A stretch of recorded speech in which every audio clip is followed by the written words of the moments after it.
Greetings and salutations and welcome to another edition of the YouTube channel. Too many plugins. Sorry, I've been some time not publishing any videos. Been a little bit under the weather. Having also some issues with some upgrades I have to make for the continuation of this YouTube channel. Need to invest in some new computer stuff and some streaming hardware to start releasing some better videos and having better audio quality, and also because of the coming to an end of Windows 10 support, and just in general to have more consistent videos coming from my channel. Anyway. Today my subject is about videos that I see all over YouTube, where people are all talking about upgrading a Ryzen CPUs, 5000 series CPUs, and even 3000 series CPUs and 2000 series CPUs to the 5700X3D models. You have the 5600X3D, the 5700X3D, and the 5800X3D. Many people consider these CPUs like really a good upgrade when you're on a 3600 or a 2600 with 6-core 12-threaded chip. That's then a Zen 2, and then if you're on Zen 5000 series, like I am on my other computer, I have a 5500 now. I had a 5800X3D, I sold it, I have now 5500, because it's very low power consumption, and I wanted first to go for the 5600. It was a little bit more expensive on Black Friday, but I went for the 5500. It was actually only like $10 less expensive, but the frame rate is a little bit lower, but not so dramatically. But the power usage of the 5500 to the 5600 is about half of it. That's why I chose for it. Was an upgrade going from a Ryzen 3 1200, the first generation of Ryzens. That was a quad-core CPU, and that upgrade actually really makes sense. But I see so many people here, and there's hundreds of videos of this where they are talking about upgrading. Here you have another one here, the 3600 to the 5700X3D, and then you have the 5600 and the 5600X to the 5700X3D or the 5600X3D, and people claiming that that is a good upgrade. And I am very much in favor of upgrading stuff and using stuff as long as you can.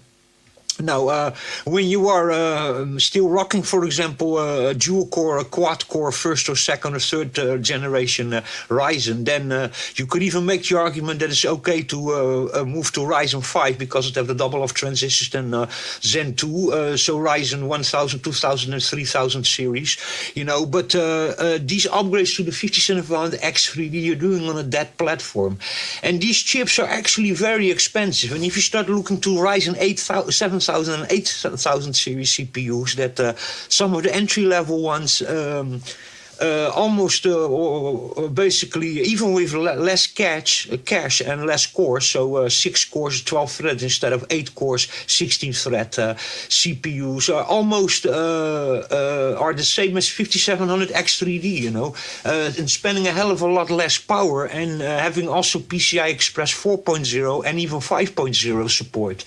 On a much newer platform, AM5 platform. So I'll give you an example. I'm here in Portugal, and in Portugal, actually, computer parts are many times more expensive than in the rest of Europe, and especially the United States. But and the UK, the parts are there cheaper than here in Portugal. But I'll give you here an example. The 5700X3D.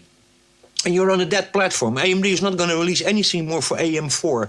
5700 is the 5000 series is just the last series that they released, and 5700 is 2020 technology, and 5700X3D is 2020 technology, released in 2021, where they just added some more cache on it. So going from 32 megabytes to 64 or 100 megabytes of cache, which in some games give you a higher frame rate. Yes, it does. Many times not the minimums, they stay almost the same or they're a little bit more, but you get a higher frame rate. But for example, between the 5500 and the 5700, in many games it's between 20 to 50 extra frames, except for some occasions where you can get 100 to 120 more frames, because they are very CPU intensive games. They're not so GPU reliant. But in general, you know, that's more or less what you get, you know. Now, if you look to the price of the 5700X3D, you know, in Portugal, we're talking about a chip that costs 226 euros, and yes, it has 96 megas of cache in it, a total of 100 with the level 2 cache. So level 3 is 96, level 2 is 4 megas, so you get 100 megas of cache. In some games you get higher frame rate, but in some games not even, or it's maybe 20 or 50 frames more that you get with the extra cache, and some games not even. And in productivity, there is almost really no difference when you do audio or a video production or a photo editing or something, So for productivity, cache many times don't even matter so much. It's just the cores, And you have it then, 3 gigahertz of base clock and 4.1 gigahertz of boost clock, Now, if we then look into the 7600, for example, here, it's the Ryzen 5 76-core 12-thread, 3.8 base clock, 5.1 boost with 38 megas of cache. This chip here has only 6 cores and 12 threads, not 8 cores and 16 threads. But it has less cache, not 96, but 38 megas. But this is way newer technology, and has way more transistors. I know that from 2000, from Zen 2 to Zen 3, so going from 3000 series Ryzen to 5000 series, you have already double of transistors. And with this, the 7000 and 8000 series, is going to be probably again the double of amount of transistors in it, So, and it's not 7 nanometer, but it's 5 nanometer lithography. So this is way more efficient. You can probably get the same performance, and probably even in some things a better performance. And then we have here also complete support for PCIe 5.0, So, and in many 3000 series, for example, the 5700, this is still PCI Express 4.0. But don't forget that many people actually run modern motherboards like B320, B450, or B520 motherboards, which all support only USB 3.0. So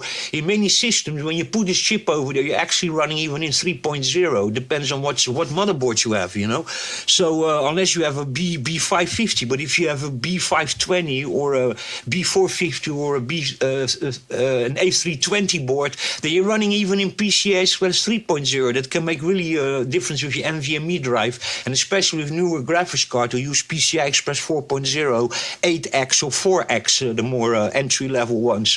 It can make really a difference, So, I just don't think that this upgrade makes any sense. If there's this chip you can pick up, and there's even cheaper Ryzen AM5 processors on the market, like this one, the 8500G, which is an APU, even has a graphical core in it also, $150, The 8400F doesn't have a graphical core for 140, and you need to see also the boost speeds here, 5 gigahertz, 3.5 base clock, 5 gigahertz, PCI Express 5.0, and the double, maybe even a triple of transistors in it, and a way more newer platform, you're on a... You are on a 2024 platform with this one over here, the 8400. And then if you go here to, you have the 8600. This one has then lower cache. Let me see. And then we have here one that have even 32 megas, but this one is really good. The 7600, 6 core, 3.8, 5.1 gigahertz boost clock, 38 megas. This probably even destroys. And then you have here the X version of it also, and the 8700F, over here. And then very quickly, you get here the 9700. These going to drop also in price. This is then the latest generation, but it's 4 generations newer than the 5000 series, So here you're talking about CPUs of 2024 and the 8700 2024 also, and the 7000 series 7600 is then 2023 technology, But you get here way more transistors. You get PCI Express 5.0 support. It's way more efficient, you know. And if you start looking to these prices over here, you know, then for 220 of this, you know, you can go here yourself with a motherboard of 90 bucks for AM3, 50 bucks of DDR5 memory, you know, and an 8600, or even go here for then a little bit more an entry level one, which 145 euros with another motherboard. So 250 and through 300 bucks, you can get already an entry level one, you know, and then put 50 bucks more, and you can, let me see, go already here for the 7600, you know, with 38 megas, 3.1 to 5.1 boost, you know, gigahertz, PCI Express 5.0, way more transistors, way more efficient, you know. You can, this one, 188, 288, this one you can do for 330 euros or something, you know. You have this system over here, and if you go for this entry level one over here, 144, 244, it's more 50 bucks of 16 gigabytes DDR5. You can 240, 300 bucks. You can run here a complete AMD Ryzen 5, 4 generations newer, 2024 technology. You know, for let me see, 226, almost 230. So for 70 euros more, you know, you're here just running a complete new platform. You know, and then for another 40 euros more, 50 euros more, you're running the 7600 6-core 12 thread 38 megas 3.0 to 5.1, you know. With a motherboard, how cheap can we get the cheapest motherboard here in Portugal for AM5, you know, AM B650, you know. Cheapest ones are 96 euros, you know. So that's the cheapest one for AM5, you know, and you can even go cheaper, but the AM motherboard, AM, let me see, A620, what's the cheapest we can pick up for this?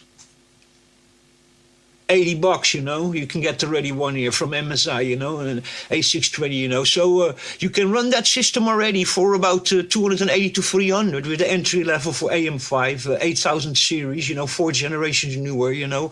And then with a better motherboard, B550, you know, you can save yourself really a lot of money, you know. So the 220 bucks here for those X3D chips, you know, I'm sorry, I just cannot justify this upgrade over here, you know. Even if you're running like to first or second generation, you know, or a third generation Zen series, so AMD 3000 or 5000 series, you know, I'm sorry, this is just not a good upgrade. You can better spend just a little bit more and go AM5, you know. This is just not worth it, you know, these upgrades over here. And you can see yourself the benchmarks against these chips and against these sort of more entry mid-range CPUs of AM5, you know. And then very quickly also, you need to don't forget one thing also. AMD 9000 series just came out, and they're still pricey, but they're going to drop also price, you know. So we see them now here. Let's go for the 9000 series, you know. What's the cheapest 9000? It's a 9600. It's now 280. But I can tell you something. This chip, the 9600 6-core 12 thread, is probably in 6 months is going to drop to 220, maybe 200 euros, because the first moments that the generations come out are all expensive, and after half a year or 8 months, they just drop 80 to 100 euros many times, you know. And they say even that even the 7000 series I just showed you over here and the 8000 series is not so much behind than the 9000 series, you know. So you can perfectly go here for one of the 8 or even the 7000 series is very close to the 8000 and the 9000 series, you know. Especially the 7 and the 8000. The 9000 series is a little bit faster. It's really a big generational leap. Really an improvement, but in general, you know, there's really not so much between them also, you know. But if you see these prices, you know, you can go already for AM5, you know, and then having also the possibility after that upgrade still to several newer CPUs are going to come off of the 9600 when they get cheaper, or the 10,000 series or 11,000 series that is still going to be AM5, you know. You're on not on a dead platform, you know. So no, I'm sorry that X3D here for 226. I'm sorry, I don't think that is a good upgrade. And go check yourself a little bit the benchmark against these 6-core 12-threaded ones over here of AMD entry level, and even the 8500 and the 8400F and the 7600F. I think you have also, that I don't see here for sale, you know. But even if you look at these ones, you know, they come very, very, very close to these because they're 4 generations newer, you know, and then especially the 9000 series, you know, they're 4 generations newer. These entry level ones here with a lower cache come very close and sometimes even beat the 5th generation X3D chips, you know, who have just way less transistors. Yes, they have more cache, but they have lower clock speed, 3.0, 4.1. The other ones go all to from 4.1 base to 5.1 boost, you know, and just way more transistors. So I just cannot recommend it. I just think it's wrong that people upgrade to this. You know, you can better if you're on a, you know, on a first or a second generation AMD, and you're on a dual core or a quad core with hyperthreading, then maybe you should just pick up 5600 or something, or 5600X or something, like 5600 here, you know, 3.5 to 4.4 gigahertz, 36 as cache, you know. And I think that any higher than this, you know, when you start these ones here, the 5600X is still all very okay. But I think when you go higher than that, you know, you have some APUs then with it also. But I think if you go to the 5700, these are already not worth it at all. I would go for AM5 totally. And then especially not the X3D models, you know. I'm sorry, but I just don't see it for technology from 2020, you know, and then a little bit of extra cache slapped on top of it, the same amount of transistors, the same silicon, you know. Besides 3D, slap some extra cache on top of it, you know, and very low clock speeds, very much higher power consumption, you know, very limited bandwidth and PCI Express and especially memory bandwidth, you know. And PCI Express lanes and everything, you know, it's just you're so limited. You're upgrading a very old 4 or 5 year old platform, you know. I'm just not seeing the justification for these X3D chips to recommend them, to be very honest, unless you can get them for a good price, second hand or something. But new, I'm sorry, I'm just not seeing these prices here compared to AM5 8000 and coming very soon much cheaper versions of the 9000 series, you know. You're going to probably got a 9500 series, going to be way cheaper with 6 cores and 12 threads and a little bit less cache, 22 megas cache or something, you know. And you have then an opportunity still to, for a couple of years, upgrade to the next generations, you know, when they come out, you know. And then the previous generations, 9000, 8000 and 7000 series are going to drop extremely in price, and then you can probably pick up, you know, a way better system, you know. So for $300, you're already on a very recent platform with lots of PCI Express bandwidth and memory bandwidth and lots of upgrade possibilities. So those 3D chips, I'm sorry, I just don't think it's worth it to spend $220 or $200 on a 5600X 3D or 230 for 5700X 3D. I just totally don't think that's worth it for 2020 technology platform. But that's just my honest opinion anyway. I hope that helps someone out. Stay safe, take care, and I'll catch you in the next video.